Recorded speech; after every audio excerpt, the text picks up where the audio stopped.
Okay, this is my third time taping this because for some reason it was not working for me and then I stopped taping it and it would work. So this is how you add a watermark your um to your product so you could do a preview.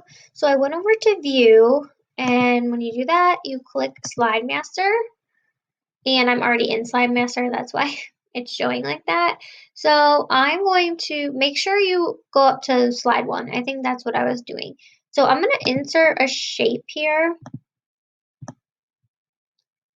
and you can write like preview in it. If you go to home, you can make it bigger.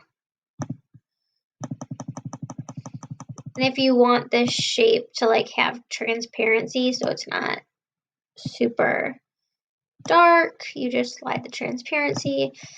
I like it when it's gray. I don't like an outline on it.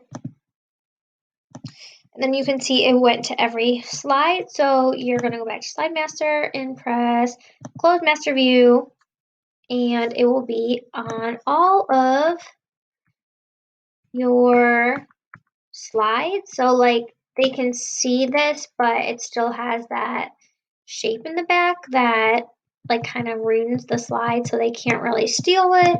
And then also, slide master.